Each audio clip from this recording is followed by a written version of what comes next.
जय गुरुदेव। और दोस्तों, मेरे चैनल सिद्ध सावर मंत्र में आपका एक बार फिर से हार्दिक स्वागत है। और देखिए, आज मैं आपको सामने जो साधना आपको बताने वाला हूँ वो कामदेव साधना है। देखिए, होता क्या है कि हमारे जीवन में बहुत सी चीज़ें ऐसी आती हैं कि हमें किसी व्यक्ति को वश में करना पड़ जाता है या सर्ववशीकरण की भी आवश्यकता होती है। अपने आप को सुंदर, शरीर हमारा सुडौल रहे, हर प्रकार के रोगों से मुक्त रहे, सम्मोहन हमारे अंदर इतना हो कि अगर हम सामने वाले के बात करें या उसके सामने जाए तो वो तुरंत सम्मोहित हो जाए, या फिर हम किसी पर भी वशीकरण प्रभाव कर सकें, किसी भी व्यक्ति विशेष पर अपना विशेष रूप से वशीकरण प्रयोग कर सकें।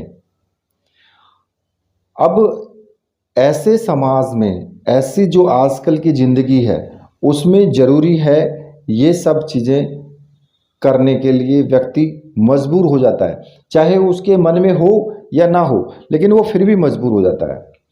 और जो ये कामदेव साधना है ये एक ऐसी ही साधना है कि अगर आप मान लिया किसी अधिकारी के सामने जाते हो तो वहाँ क्या होगा, वहाँ आपको अपनी बात मनवानी होगी अधिकारी से। तो आप अगर कामदेव साधना आपने की हुई है तो फिर आपकी बात वो 100% मानेगा, क्योंकि उसके ऊपर तुरंत प्रभाव आ जाएगा। वीर्य का स्तंभन, क्योंकि काम देव, काम मीन्स आप सब जानते हैं, ठीक है। कामदेव की साधना करने का अर्थ यही है कि काम कला में निपुण होना और अपने अंदर सम्मोहन, आकर्षण इतना तेज उत्पन्न हो जाए कि हर प्रकार से सामने वाला व्यक्ति आपकी तरफ आकर्षित हो। वही कामदेव साधना का प्रभाव देखने को मिलता है, उसी व्यक्ति में देखने को मिलता है जो कामदेव की साधना करता है।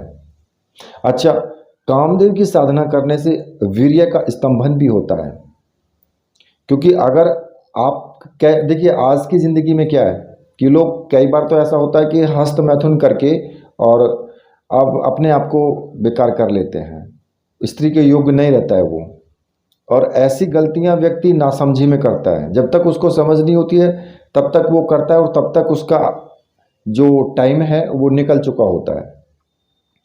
अब ऐसी स्थिति में आप स्त्री के सामने, स्त्री के सम्मुख जाते हो तो वहाँ पर भी आपको निराशा हाथ लगती है। तो ऐसी स्थिति में कामदेव साधना रामबाण है। कामदेव की साधना करने से पूर्ण पौरुष प्राप्त किया जा सकता है, चाहे आप एक प्रकार से नपुंसक भी हो चुके हैं ना, तो तब भी अगर आप कामदेव की साधना कर लेते हैं या कामदेव की इस मंत्र को सिद्ध कर लेते हैं तो 100% आपको प्रभाव मिलेगा ही मिलेगा। कोई ऐसी चीज़ है ही नहीं कि आप प्रभावहीन हो जाओ, फिर उसमें सफलता आपको मिलेगी ही मिलेगी अगर आप ये कामदेव साधना कर लेते हैं। अब ऐसा नहीं है कि कामदेव साधना करने से लक्ष्मी प्राप्ति नहीं होगी या और दूसरी चीज़ें नहीं होगी, सिर्फ काम की ही प्राप्ति होगी, तो ऐसा भी नहीं है। इससे सभी प्रकार की चीज़ें भी आपको, दूसरी चीज़ें भी मिलती हैं। अगर आप कामदेव की साधना कर लेते हैं तो फिर अप्सरा साधना, लक्ष्मी साधना, यक्षिणी साधना, इनमें भी आपको सफलता मिलती है, क्योंकि और पहले से ही आपके अंदर कामदेव की जो शक्ति है वो समाई हुई है। और ये जो चीज़ें हैं, जो अप्सरा हो गई, यक्षिणी हो गई, ये भी तो उसी तरफ दौड़ती हैं जहाँ उनको काम नजर आता है। कामदेव यानी एक सम्मोहन व्यक्तित्व नजर आता है, वहाँ उस तरफ इनका आकर्षण भी ज़्यादा होता है। तो इसलिए कामदेव की साधना पहले आपको करनी चाहिए। बहुत अच्छी साधना है। इस साधना को करने से किसी भी प्रकार का कोई नुकसान नहीं होता, चाहे वो विवाहित हो या अविवाहित हो। अगर आप विवाहित हैं तो आपकी अपनी जो स्त्री है उसका भी आपके प्रति विशेष प्रेम बढ़ जाता है और आपका अपनी स्त्री के प्रति विशेष प्रेम बढ़ जाता है, तो दोनों में भी समानता होती है। अगर अविवाहित हैं तो आपका जो विवाह होगा वो किसी न किसी अच्छी स्त्री से होगा। और आप जहाँ भी जाओगे वहाँ आप 100% अपनी सफलता की छाप छोड़ करके ही आओगे। ये साधना ऐसी है। फिर इससे सम्मोहन किया जा सकता है, किसी भी व्यक्ति को सम्मोहित किया जा सकता है। कहते हैं ना कि अगर आप के कोई गर्लफ्रेंड है या बॉयफ्रेंड है तो वहाँ पर भी ये मंत्र आपकी सहायता करता है, उसको भी वश में किया जा सकता है। तो देखिए इस मंत्र की साधना, इस साधना को कैसे किया जा सकता है वो मैं आपको पूर्ण रूप से इस वीडियो के माध्यम से बताऊंगा। और मुझसे इस साधना के लिए बार बार रिक्वेस्ट की जा रही है। हालांकि मैंने पहले और साधना भी दी है कामदेव के बारे में, लेकिन ये मंत्र थोड़ा अलग है। ये कामदेव का शक्तिशाली बीज मंत्र है जो कि विशेष रूप से शक्तिशाली है। और इस साधना को करने के लिए आपको जो मुख्य रूप से जो सामग्री की आवश्यकता होगी वो एक कामदेव यंत्र या अणंग यंत्र भी उसको बोल देते हैं। अणंग साधना, कामदेव साधना एक ही साधना है। कामदेव यंत्र, माला, ये दो सामग्रियां आपको जरूर चाहिए। और ये दोनों सामग्री आपकी मंत्र सिद्ध और प्राण प्रतिष्ठा युक्त होनी चाहिए। और अगर ऐसी सामग्री आपको चाहिए तो मैंने आपको व्हाट्सएप नंबर दिया हुआ है, आप मुझे व्हाट्सएप कर सकते हैं। ऊपर वीडियो में व्हाट्सएप नंबर दिया है, वहाँ पर आप देख करके आप मुझे व्हाट्सएप कर सकते हैं और ऐसी सामग्री आप प्राप्त कर सकते हैं। और देखिए ये साधना आप किसी भी शुक्रवार से शुरू करेंगे। इस साधना को कभी भी किया जा सकता है, आप सुबह के टाइम भी कर सकते हैं, इसको रात्रि में भी कर सकते हैं। ऐसा कोई विधान नहीं है कि आप इसको रात्रि में ही करेंगे, इसको दिन में भी किया जा सकता है, सुबह के टाइम उसमें भी आपको कर सकते हैं। अब इसको करने के लिए आपको जो सामग्रियों की आवश्यकता है कि वो आपने जुटा ली है। आप गुलाबी रंग के या लाल रंग के वस्त्र या फिर आपकी जो चौकी है उस पर लाल रंग का या गुलाबी रंग का वस्त्र हो। आपका जो आसन है वो भी आपका गुलाबी रंग का या लाल रंग का हो। और स्नान आदि करके और ये सामग्रियाँ ले करके आप अपने साधना कक्ष में बैठेंगे। ठीक है। अब इस साधना में आप जो मुख्य रूप से सामग्री है वो आपने जुटा ली है। स्नान करके शुद्ध वस्त्र धारण करके अपने पूजा घर में या किसी भी एकांत कक्ष में आप ये साधना कर सकते हो। वहाँ पर आप लाल रंग के आसन पर बैठेंगे और उत्तर या पूर्व दिशा की तरफ मुंह करके आपको बैठ जाना है। सामने जो आपकी चौकी होगी उस पर एक कामदेव का चित्र, कामदेव रति अगर दोनों का है तो बहुत अच्छी बात है, एक चित्र रखेंगे।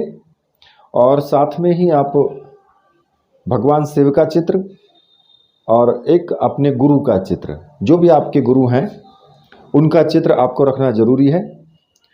और देखिए सबसे पहले आपको गुरु पूजन करना है। इसमें सबसे पहले आपको गुरु पूजन इसमें करना है। अब गुरु जी का पूजन करने के लिए आप पुष्प, चावल, धूप, दीप, टीका, यानी कि आप या तो केसर का लगाएं या फिर कुमकुम का लगाएं, कोई सा भी आप टीका इस्तेमाल कर सकते हैं। इसमें कोई ऐसी आवश्यकता नहीं है कि अलग से कुछ चीज़ें लेनी है। नॉर्मल जो पूजन होता है वो आपको अपने गुरु जी का पूजन करना है। घी का दीपक इसमें जलाएंगे, सुगंधित धूप बत्ती अगरबत्ती जो भी है आपके पास में वो जला लें। कुछ पुष्प रखें अपने पास में, पुष्प किसी भी रंग के हो सकते हैं, कैसे भी हो सकते हैं। और अब इस साधना को शुरू करने से पहले गुरुजी का पूजन करेंगे। गुरुजी का पंचोपचार पूजन होना चाहिए। पुष्प चढ़ाएं उनको, चावल चढ़ाएं उनको, और दूसरी जो भी चीज़ें हैं टीका वगैरह लगाना वो सब आप करें। और उसके बाद फिर गुरु मंत्र की कम से कम एक माला का जाप आप जरूर करें। अब जो भी आपका गुरु मंत्र है उसी की आपको एक माला का जाप करना है। अगर आपके गुरु नहीं हैं, कोई देहधारी गुरु नहीं है, भगवान शिव को आपने गुरु माना है, तो फिर आप भगवान शिव का उसी प्रकार से पूजन करेंगे जिस प्रकार से आपने गुरु जी का पूजन किया है। धूप, दीप, चावल और पुष्प, ऐसे ही पंचोपचार पूजन आपको भगवान शिव का करना है।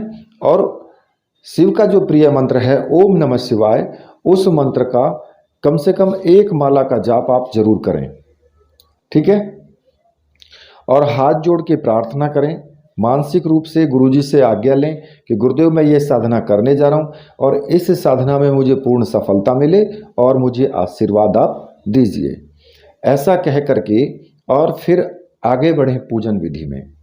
अब आपको क्या करना है कि सबसे पहले आपको अपना जो भी रक्षा विधान है वो आप जरूर करेंगे, और उसमें आप क्या करेंगे कि थोड़े से आप चावल ले लें, बाएं हाथ में चावल ले लें और दाहिने हाथ से चावल सभी दिशाओं में फेंकते हुए जो आपको मंत्र जाप करना है वो एक रक्षा विधान का मंत्र है, और वो आपको बोलना है ओम असर्पंतु ये भूता है भूमि संसिता, ये भूता विघ्न कर्तास्ते नश्यंतु शिवाज्ञा, अपक्रमाणांतु भूतानि पिशाचः सर्वतो दिशम, सर्वेषां विरोधेन पूजा कर्म समारंभे। इस मंत्र का जाप करते हुए चारों तरफ आप ये चावल के दाने फेंक दें तो आप पूर्ण रूप से चारों तरफ से आप सुरक्षित हो जाएंगे। किसी भी प्रकार से आपके ऊपर किसी भी कोई नेगेटिव ऊर्जा कोई हावी नहीं होगी, कोई भी आपकी पूजा स्थान में कोई नेगेटिव ऊर्जा नहीं आएगी। और ये रक्षा विधान आप प्रत्येक साधना में कर सकते हो, ऐसा नहीं है कि इसी साधना में करना है। ये रक्षा विधान आप अप्सरा साधना में, यक्षिणी साधना में भी कर सकते हैं, ठीक है। क्योंकि वहाँ पर भी लोग बोलते हैं कि जी कोई नेगेटिव ऊर्जा आ जाती है, तो भाई आप हालांकि होती नहीं है वो नेगेटिव ऊर्जा, वो होती है अप्सरा ही है, लेकिन फिर भी आप अपनी संतुष्टि के लिए कर सकते हैं ऐसा। जब आप ये रक्षा विधान कर लेंगे तो फिर आपको जो कामदेव का पूजन करना है, वही जैसे गुरुजी का पूजन किया है उसी प्रकार से आपको कामदेव का पूजन करना है, पुष्प से, चावल से, धूप दीप से। और जब आप पूजन कर लेंगे तो उसके बाद एक प्लेट ले लें और उस प्लेट में कुछ पुष्प नीचे बिछाएं और उस पर आपको जो कामदेव यंत्र है उस यंत्र को स्थापित करना है, और उस यंत्र का आपको वैसे ही पूजन करना है जैसे आपने गुरुजी का पूजन किया है। उस यंत्र पर आपको चावल चढ़ाने हैं, यंत्र पर आपको पुष्प चढ़ाने हैं, टीका लगाना है, धूप दीप दिखाना है, ठीक है। इस प्रकार से आप यंत्र का पूजन कर लें। फिर उसके बाद आपको अपनी माला का पूजन करना है। जिस माला से आप जाप करेंगे उस माला का भी उसी प्रकार से आप पूजन करेंगे और प्रार्थना करेंगे माला से कि जो मैं मंत्र जाप करूंगा उसमें आप मेरा सहयोग करें, ठीक है। तो जब आप इतना कार्य कर लेंगे तो फिर आप हाथ में जल लेकर के आप संकल्प करेंगे कि मैं अपना नाम बोलें, अपने पिता का नाम और गोत्र, कि मैं कामदेव साधना, लक्ष्मी प्राप्ति, यौवन, वशीकरण, सर्व वशीकरण, या आप व्यक्ति विशेष का भी नाम ले सकते हैं जिसको आपको वश में करना है,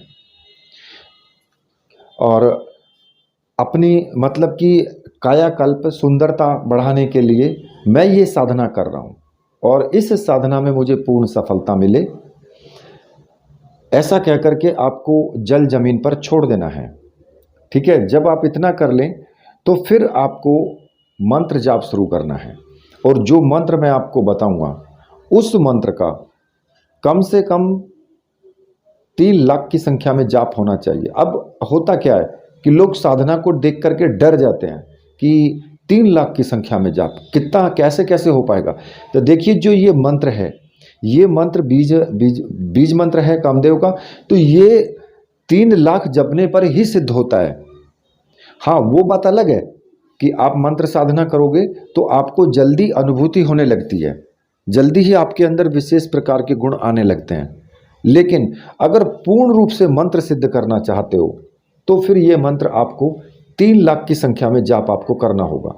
अब 3 लाख की संख्या आप कितने दिन में इस कर सकते हो वो आपके ऊपर डिपेंड करता है कि आप को जो मंत्र आपको जपना है वो मंत्र मैं आपको बता देता हूँ। मंत्र तो छोटा सा ही है तो इसलिए आप उसका जाप कर सकते हैं और जल्दी हो सकता है वो भी।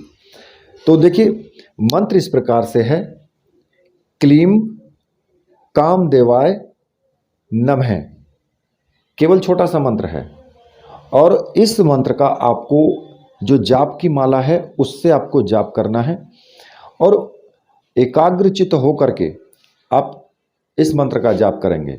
अब इस मंत्र में आपको, जैसे कि ओम नमः शिवाय है तो क्लीम कामदेवाय नमः है, मतलब कि आप इस मंत्र का कम से कम 101 माला का जाप आप डेली कर सकते हैं। और इस साधना को आप सुबह भी और रात्रि में, यानी 2 टाइम भी कर सकते हैं। ऐसा इसमें विधान नहीं है कि आप एक ही टाइम करेंगे।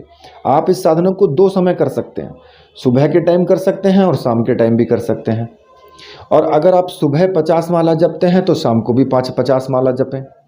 तो लेकिन आप अगर सुबह के टाइम जितनी माला जपते हैं तो फिर प्रतिदिन आपको उतनी ही माला जपनी है, रोज, आगे पीछे ना करें।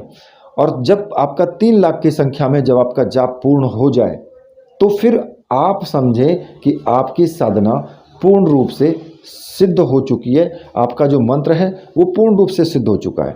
और जब ये मंत्र आपके सिद्ध हो जाएगा तो आप देखेंगे कि आपके अंदर विशेष प्रकार की ऊर्जा, विशेष प्रकार का साहस ऑटोमेटिक ही अंदर भर जाएगा। यानी कि आप उस वक्त की जो आपकी कंडीशन होगी, आप जो व्यक्ति सामने वाला देखेगा वो आश्चर्यचकित हो जाएगा। इस मंत्र के अंदर इतनी पावर है, बहुत तीव्र मंत्र है ये। तो ये नपुंसक को भी शक्तिवान बना देता है, ये ऐसा मंत्र है।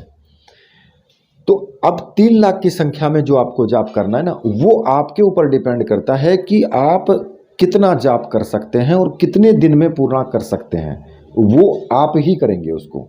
मैंने आपको साधना बता दी है, साधना का निर्देश भी मैं आपको बताता हूँ कि ब्रह्मचर्य व्रत का पालन करेंगे, झूठ नहीं बोलना है, कम से कम लोगों से बातचीत करें, साधना के टाइम में जो सामान्य नियम हैं उनका पालन आप जरूर करें। क्योंकि अगर आप ऐसा नहीं करते हैं तो साधना या मंत्र सिद्ध होने में कठिनाई है, वो जल्दी से सिद्ध नहीं होते हैं। जो साधना के नियम हैं वो तो प्रत्येक साधना में आपको फॉलो करने ही पड़ेंगे, उनके बिना साधना सिद्ध होना संभव नहीं है। तो इसलिए आप जब तक आप मंत्र जाप करेंगे तब तक आपको उन नियमों का पालन करना होगा, ठीक है। और साधना के जो नियम हैं वो नियम भी मैंने चैनल पर दिए हैं, आप वहाँ पर चैनल पर वीडियोस देख करके और उन नियमों को फॉलो अप कर सकते हैं, ठीक है। जब आपका जाप ये पूर्ण हो जाए, 3 लाख की संख्या में जब आप इस मंत्र का जाप कर लेंगे तब आप इस मंत्र का प्रयोग कर सकते हैं। चाहे आप किसी पर, अगर आपने एक बार मंत्र पढ़ के और मन में ये धारणा भी कर ली कि ये मेरे वश में हो जाए, तो आप देखेंगे कि वो तुरंत आपके वश में हो जाएगा। इस मंत्र का इतना तगड़ा प्रभाव है। और अगर आप किसी को भी किसी के बारे में वशीकरण भी करते हैं तो फिर आप अगर उसको कुछ भी पढ़ करके दे देंगे तब भी उसका काम हो जाएगा। तो ये मंत्र इतना तीव्र है। तो देखिए, ये मंत्र की साधना जो है वो करोगे तो इसमें किसी भी प्रकार का दोष भी नहीं है। कोई भी स्त्री कर सकती है, कोई भी पुरुष कर सकता है, इसमें कोई दोष नहीं है। विवाहित हो अविवाहित हो कोई भी कर सकता है इसको। इसके लाभ ही होंगे, नुकसान कुछ नहीं होगा, ठीक है। तो इसी के साथ अब मैं वीडियो को यहीं पर समाप्त करता हूँ। तो मेरे साथ बोलिए, बोलिए वीर बजरंगबली हनुमान जी महाराज की जय, बोलिए मेरे परमहंस गुरुदेव की जय।